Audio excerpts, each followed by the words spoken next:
हमारी अहमियत इन टूटी हुई कुर्सियों से अधिक नहीं होगी।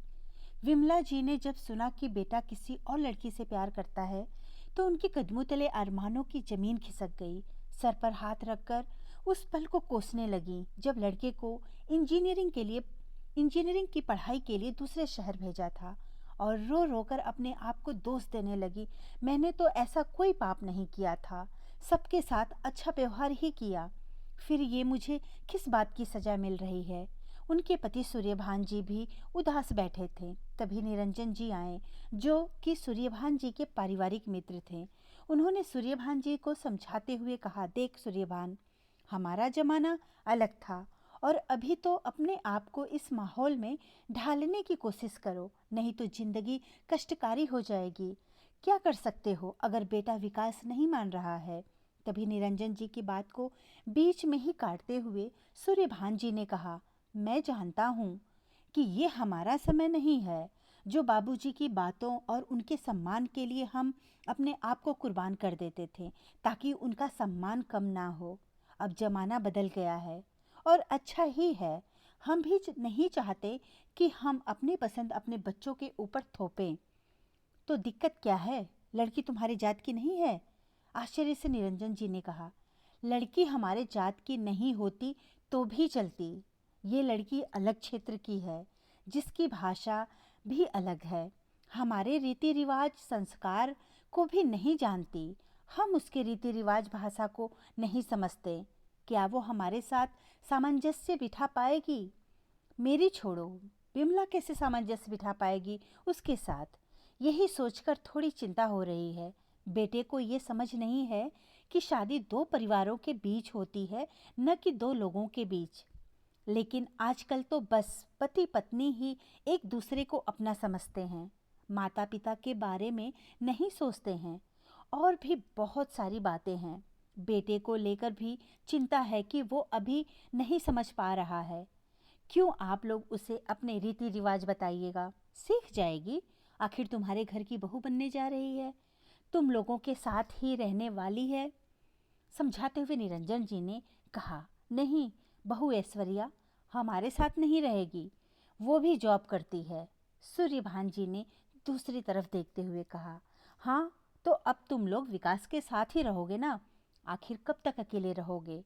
भाभी की तबीयत तो वैसे भी सही नहीं रहती है। निरंजन ने चिंता जताते हुए कहा, हाँ। एक लंबी सांस भरते हुए सूर्यभान जी ने कहा, विकास को बहुत समझाया लेकिन कुछ परिणाम न निकला। विकास की जिद के आगे किसी की एक न चली। सूर्यभान जी और विमला जी ने बच्चों की जिद के आगे घुटने टेक दिए और उन दोनों का विवाह कर दिया। हुआ वही जिसका सूर्यभान जी को डर था। कुछ महीने बाद दोनों ये सोचकर बेटे के घर गए कि अब बची खुची जिंदगी आराम से गुजारेंगे, बच्चों के साथ ही रहेंगे। लेकिन कुछ ही दिनों में बहुत कुछ देख लिया। ऐश्वर्या उनसे बात भी नहीं करती, बस अपने में ही लगी रहती, और विकास भी ऐश्वर्या की हाँ में हाँ मिलाता। सूर्यभान जी और विमला जी वहाँ रहते हुए भी उन दोनों के लिए ना के समान थे। दोनों ऐसे दिखाते कि उनके पास समय ही नहीं है। दोनों नहीं चाहते थे कि वे उनके साथ रहें। उन्हें पार्टी करने में परेशानी होती। माँ बाप के रहते शराब और कबाब का दौर नहीं चल पा रहा था, इसीलिए विकास और ऐश्वर्या दोनों ही इग्नोर करते। सूर्यभान जी ने सोच लिया कि अब वो अपने घर ही रहेंगे। कम से कम दोस्त रिश्तेदार तो अपने हैं, जहाँ उनका अपना समाज है। धीरे धीरे समय बीतने लगा। एक दिन पता चला कि ऐश्वर्या गर्भवती है। विमला जी के खुशी का ठिकाना नहीं रहा। सारे मोहल्ले में उन्होंने मिठाइयाँ बांटी और सूर्यभान जी से कहने लगी, जल्द ही चलो, शुरू के 2-3 महीने देखभाल की ज़रूरत रहती है। इस पर सूर्यभान जी ने कहा कि विकास ने एक बार भी नहीं बुलाया, ऐसे कैसे जाओगी? अरे, अपने घर जाने में बुलावे का इंतज़ार क्यों करना? लगता है तुम सब भूल गई। हाँ, मैं भूल गई, मुझे बहू के पास जाना है, विमला जी ने कहा। ठीक है, मैं विकास से टिकट के लिए कह देता हूँ।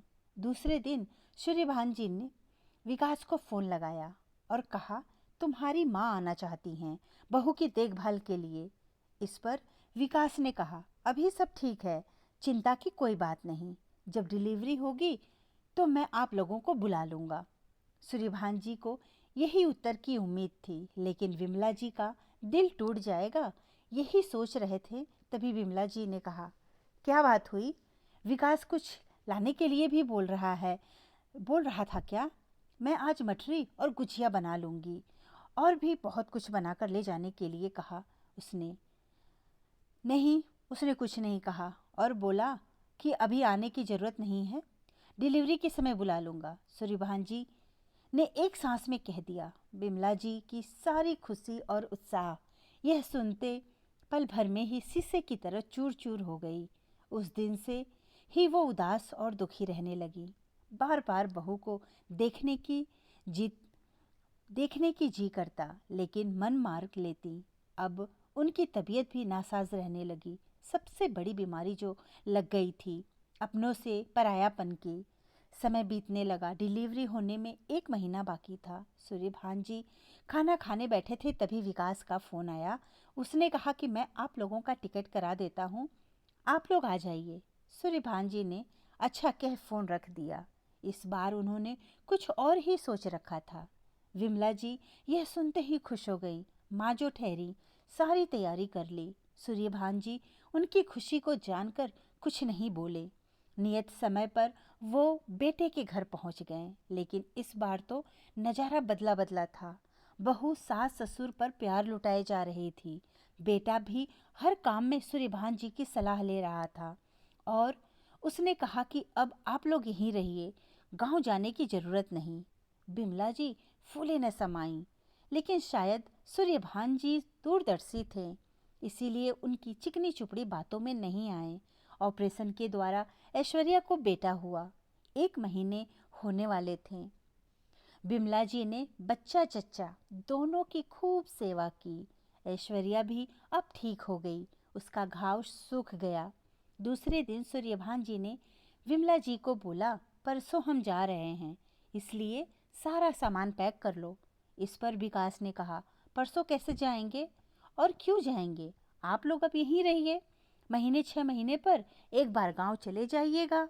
माँ जी, मैं अकेले बच्चे को कैसे पालूंगी, फिर ऑफिस कैसे, किस पर बच्चे को छोड़कर? सूर्यभान जी ने कहा, मैंने टिकट ले लिया है कि हम परसों ही वापस जा रहे हैं। अपना घर छोड़कर कब तक यहाँ रहेंगे? बेटा बहू दोनों गिड़गिड़ाने लगे। बिमला जी को कुछ समझ नहीं आ रहा था कि सूर्यभान जी इतने कठोर क्यों बन रहे हैं। बेटे बहू की सारी कोशिशें नाकाम रही उन्हें रोकने की। नियत समय पर सूर्यभान और बिमला जी रेलवे स्टेशन के लिए रवाना हो गए। पहुंचने के बाद बिमला जी ने गुस्से में पूछा, आपने ऐसा क्यों किया?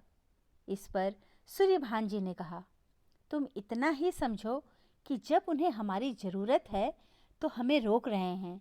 जब काम निकल जाएगा फिर हमारी अहमियत इन टूटी हुई कुर्सियों से अधिक नहीं होगी। मैंने जो कुछ भी किया बहुत सोच समझ कर किया। धन्यवाद दोस्तों। कहानी अच्छी लगी तो लाइक और सब्सक्राइब जरूर करिएगा और दोस्तों को शेयर भी करना ना भूलें।